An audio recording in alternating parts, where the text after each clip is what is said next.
The observation deck of the interstellar research station Kepler's Promise hummed with the usual symphony of alien life. Daisy Chen stood before the reinforced transperisteel barrier, her thermal gloves pressed against the cool surface as she watched the Vrix cubs tumble over one another in their enclosure. Behind her, diplomatic envoy Kevin Marshall reviewed data on his tablet, occasionally glancing up at the creatures that had caused such controversy across 7 star systems. The Vrix were apex predators from Thuban 4, a world where gravity crushed and darkness reigned. Adults stood 3 meters tall, covered in obsidian scales that could deflect plasma rounds. Their jaws could snap through starship hull plating. They were, by every measurable standard, the galaxy's most fearsome carnivores, and they were currently facing extinction.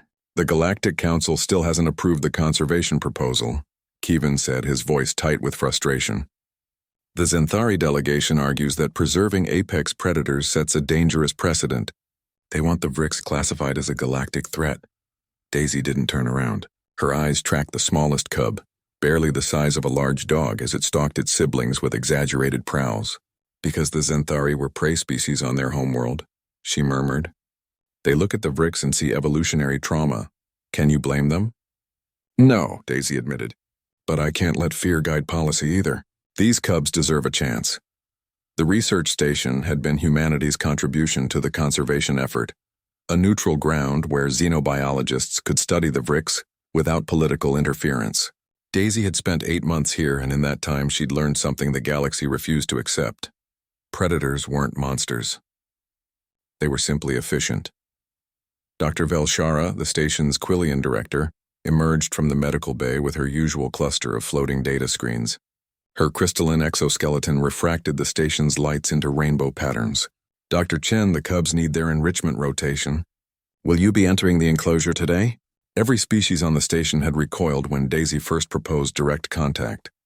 Humans, they argued, were soft-skinned, fragile things. The Vrix cubs, even at 6 months old, possessed claws that could shred combat armor.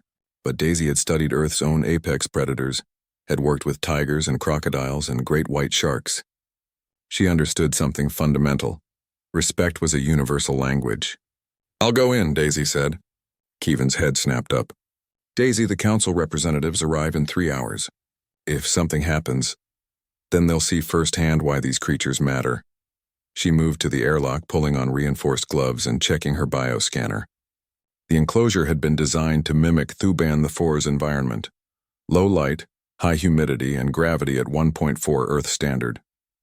Daisy felt the extra weight settle onto her shoulders as she stepped through the secondary door. The cubs noticed immediately. 3 sets of luminescent eyes fixed on her, pupils dilating to capture every photon of light. The largest cub, whom Daisy had named Shadowfang, rose to its full height and released a chittering growl.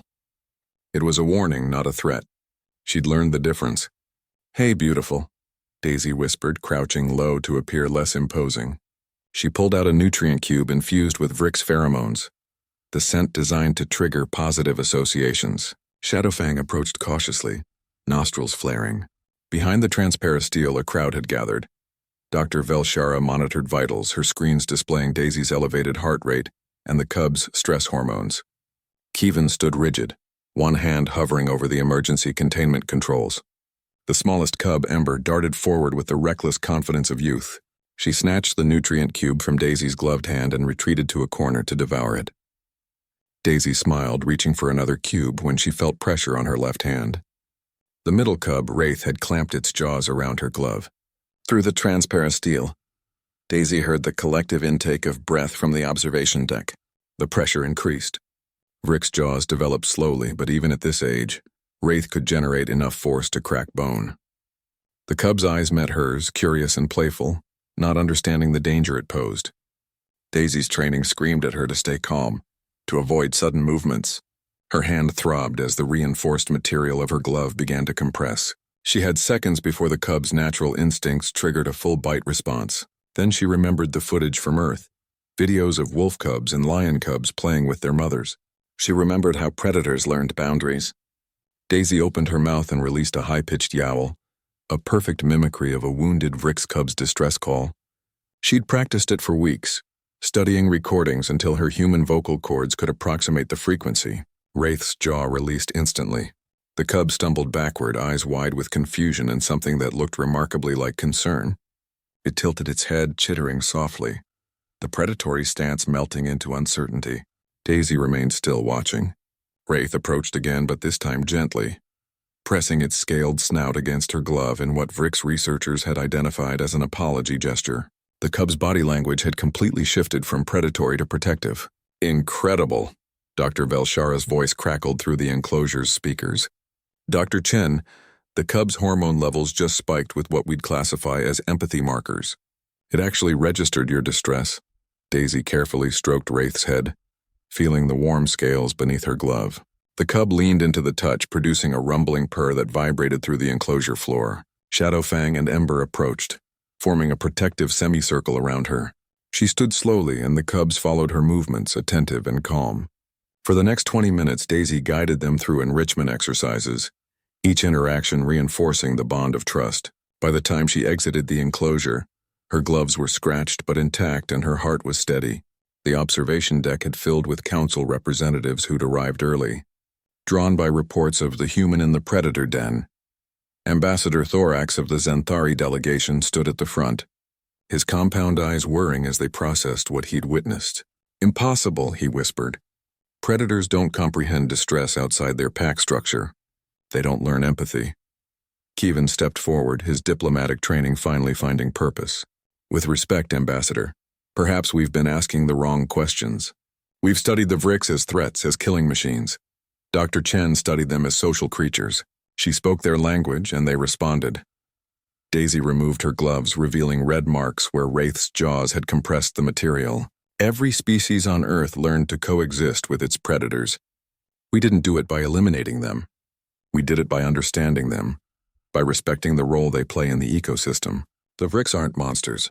They're children of Thuban the Four, shaped by evolution just like the rest of us." Ambassador Thorax was silent for a long moment. Behind him, representatives from a dozen species watched the cubs through the transparasteel. Wraith sat near the barrier, eyes fixed on Daisy, waiting. "The Zenthari delegation," Thorax finally said, his voice carrying the weight of generations, "will reconsider its position. But we will require human oversight of the conservation program." Daisy glanced at Kevin, who nodded almost imperceptibly. "Humanity accepts that responsibility, Ambassador. We've had practice." As the council representatives dispersed into heated discussions about revised proposals and habitat preservation, Daisy returned to the transparasteel barrier. The 3 Vrix cubs had curled together in a pile of scales and claws, content and safe. Wraith's eyes opened, meeting hers across the divide. She pressed her hand against the barrier. The cub stood, padding over to mirror her gesture, separated by technology but connected by something deeper. In that moment, Daisy understood what made humanity special in the galactic community. It wasn't their technology or their diplomacy or their adaptability. It was their willingness to see themselves in the other, even when the other had fangs and claws and the capacity for violence. Predators weren't evil. They were simply alive, fighting for their place in the universe just like everyone else. And sometimes all it took to save a species was the courage to speak their language, even if it meant pretending to yowl when it hurt.